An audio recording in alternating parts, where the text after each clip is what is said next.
مشقت میں مبتلا ہو جائیں۔ رسول رحمت صلی اللہ علیہ وسلم کیسے مشقت میں مبتلا ہوتے تھے؟ ایک تو آپ نے سنا ہوگا کہ اتنی عبادت کیا کرتے تھے کہ آپ کے پاؤں میں ورم آ جاتا تھا، اور مشقت میں کیسے مبتلا ہوتے تھے؟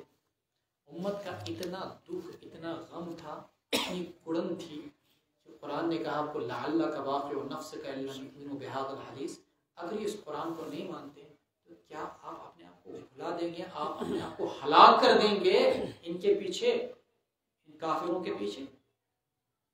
اسفاً مارے افسوس اور دکھ اور غم کے نہیں لاتے ایمان تو رہنے دیجیے، دکھ اور غم کی مت کیجیے، اپنے آپ کو ان کے پیچھے ہلاک مت کیجیے۔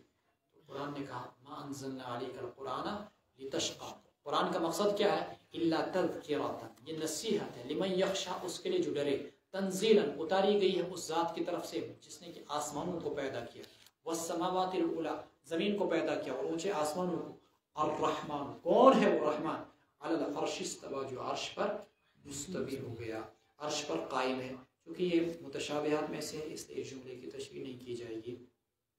لہو ما فی السماوات و ما فی الارض، اللہ ہی کا ہے جو کچھ آسمانوں میں ہے اور جو کچھ زمین میں ہے، اور جو کچھ آسمانوں اور زمین کے بیچ میں ہے، وما تحت الثری، اور جو کچھ گیلی مٹی کے نیچے، الثری گیلی مٹی، زمین کے نیچے جو کچھ ہے وہ بھی اللہ کو پتہ، زمین کے اندر جو کچھ ہے وہ بھی اللہ کو پتہ، آسمانوں کے اندر کیا وہ بھی، آسمان اور زمین کے بیچ خلا کے اندر کتنے اربوں کروڑوں ستارے وہ بھی سب اللہ کے علم ہے۔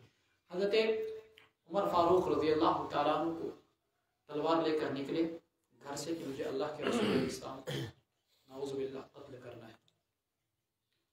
راستے میں نعیم ابن عبداللہ ملے کا کہاں جا رہے ہو؟ اللہ کے رسول کا کام تمام کرنے، آپ نے گھر کی خبر لے، تیرے بہنوئی اور بہن سعید ابن زید اور بہن فاطمہ ایمان قبول کر چکے۔ پہنچے گھر ان کے، قرآن پڑھ رہے تھے، عمر کی آہٹ سنتے انہوں نے جلدی سے قرآن کے اوراق چھپا دیے اور حضرت خباب کی مکان کے اندر چھوٹ گئے جو استاذ تھے، کسی گھر کے کونے کے اندر، کہ کیا پڑھ رہے تھے؟ چھپانے کے بعد کہ کچھ نہیں پڑھ رہے تھے، کہا میں سن چکا ہوں تم کیا پڑھ رہے تھے۔ یہ کہتے بہن اور بہنوئی کو مارنا شروع کیا، اتنا مارا کہ ان کے جسم سے خون کے فوارے جاری ہو گئے۔ بہن نے بھی کہا عمر یہ جو مرضی آئے کر لے، میرے دل کے اندر ایمان اتر چکا، ایمان کو میں نہیں چھوڑ سکتی۔ جب جسم بہن کے جسم پہ خون دیکھا تو بہن بہن ہوتی ہے، ترس آ ہی گیا، اچھا مجھے دکھاؤ کیا پڑھ رہے تھے؟ تم ناپاک میں ایسے نہیں پڑھ سکتے، غسل کر کے آئے، پھر وہ اوراق دکھائے، اتنی دیر میں انہوں نے پڑھنا شروع کیا، بسم اللہ الرحمن الرحیم، طٰہٰ ما انزلنا علیک القرآن لتشقی، دل کی کائنات بدل گئی، الا تذکرۃ لمن یخشی، تنزیلا ممن خلق الارض والسماوات العلی، نئی نثر ہے، نئی شعر ہے، یہ کیا کلام، کیا بلاغت، کیا اعجاز ہے اس کے اندر، دل کے اندر اترنا شروع ہو گیا۔ اتنی دیر میں حضرت خباب بھی اندر سے آ گئی، عمر مجھے لگتا ہے کہ اللہ رسول علیہ السلام کی دعا تمہارے حق میں قبول ہوگی۔ اللہ کے رسول نے دعا مانگی تھی، اللہم اید الاسلام بعمر بن الخطاب و بعمر بن ہشام، خدا اسلام کو تقویت پہنچا یا عمر بن ہشام یعنی ابو جہل کے ذریعے سے یا عمر بن الخطاب کی ایمان کے ذریعے سے، مجھے لگتا ہے کہ وہ آپ کے حق میں دعا قبول ہوگی۔ چنانچہ انہوں نے کلمہ پڑھا، اشہد ان لا الہ الا اللہ، پہنچے اللہ کے رسول کے دربار، تلوار ہاتھ میں تھی۔ حضرت حمزہ نے کہا کہ کسی نے کہا دروازہ بند کر دو، کہا نہیں آنے دو، اگر نیک نیتی سے آیا تو ٹھیک، ورنہ اس کی تلوار اسی کی گردن۔ اندر داخل ہوئے، کلمہ پڑھا، کہ یہ عمر وہ عمر نہیں، اشہد ان لا الہ الا اللہ واشہد ان محمدا عبدہ ورسولہ۔ حدیث میں آتا ہے من قال لا الہ الا اللہ خالصا من قلبی، جس نے کلمہ ایک مرتبہ دل کے اخلاص سے پڑھا، داخل جنت کے اندر داخل ہو گئے۔ جب کبھی میں یہ کلمہ پڑھوں تو آپ بھی دوہرا دیا کریں، شاید کسی وقت کا یہ کلمہ ہمارا بارگاہ خدا بندی کے اندر قبول ہو جائے۔ لہو ما فی السماوات و ما فی الارض، اللہ ہی کا ہے جو کچھ آسمانوں اور زمینوں میں ہے، وما بینہما وما تحت الثری، وان تجہر بالقول، اگر آپ بات زور سے کریں، فإنہ یعلم السر، تو اللہ جانتا ہے اس بات کو بھی جو چھپ کے کی جائے، وہ اخفا، جو اس سے بھی زیادہ چھپ کے کی جائے۔ مفسرین نے لکھا سر اس بات کو کہتے ہیں جو آپ ایک دوسرے سے کرتے ہیں کان کے اندر گفتگو، وہ سر، سر اسرار، اردو میں بھی لفظ استعمال ہوتا ہے۔ دوسرا آپ لفظ استعمال کرتے ہیں، کبھی آپ گفتگو کرتے ہیں، دل میں آپ نے کوئی بات سوچی، کسی سے کہیں نہیں، زبان پر لائی نہیں، صرف دل میں سوچا، اخفا، اللہ تمہارے دل کے اندر چھپی ہوئی اس بات کو بھی جانتے ہیں. انہ یعلم السر واخفا. یہاں پر مفسرین نے یہ بھی دیکھا وَإِن تَجْهَرْ بِالْقَوْلِ، تم زور سے بات کرتے ہو تو اللہ کو کوئی ضرورت نہیں زور سے سنانے کی. ایک حدیث میں ایک صحابہ ایک مرتبہ جا رہے تھے، ذکر زور زور سے کر رہے تھے، پہاڑ پر چل رہے تھے، رمضان کا مہینہ تھا. آپ نے کہا کہ تم کسی اندھے اور بہرے کو کوئی گونگے کو نہیں سنا رہے ہو، اللہ تمہاری آہستہ سے گفتگو بھی سنتا ہے، تم کیوں چیختے ہو؟ اللہ لا الہ الا ہو، اللہ ہی معبود ہے، اس کے سوا کوئی نہیں.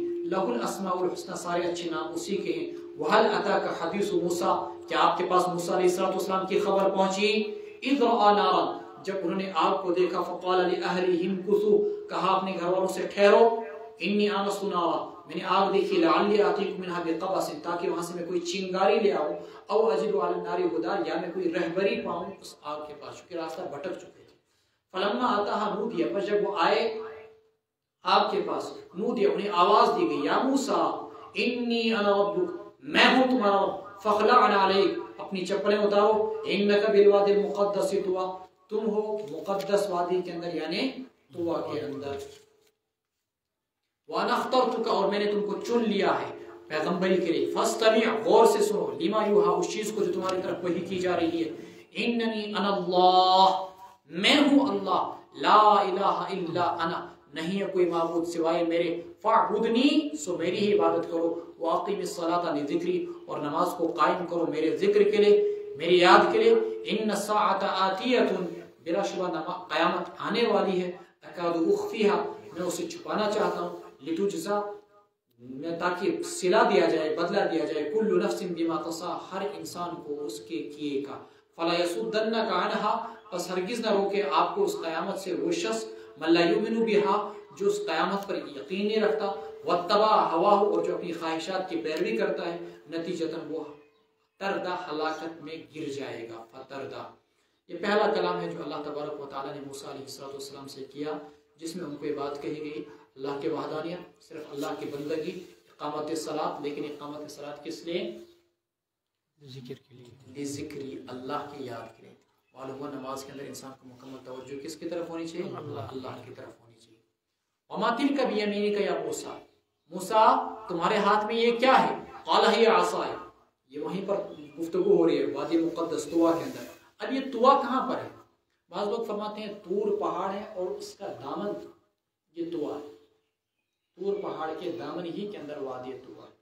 بعض لوگ کہتے ہیں یہ الگ سے کوئی جگہ ہے. اللہ بہتر جانتا جہاں پر یہ گفتگو ہوئی. من لا یؤمن بہا، ادھر سے بھی حدیث میں آتا ہے، ابھی آپ نے پیچھے پڑھا ونادیناہ من جانب الطور الایمن، اس سے معلوم ہوتا ہے کہ وادی طویٰ اور جبل طور نزدیک نزدیک ہی ہیں. فلا یصدنک عنہا، آپ اچھا.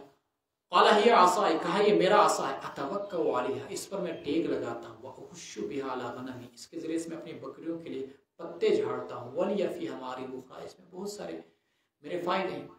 آپ کہیں گے کہ اللہ تعالیٰ نے یہ کون سا سوال کیا؟ ما تلک بیمینک، مانوس کرنے کے لیے، کس کے لیے؟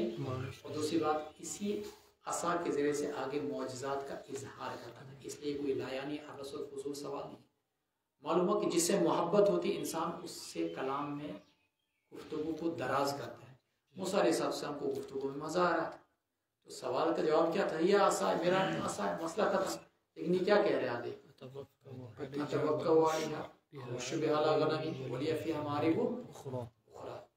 اللہ سے گفتگو میں جو مزہ آ رہا ہے نا، تو اس لیے گفتگو کو دراز کر دیا.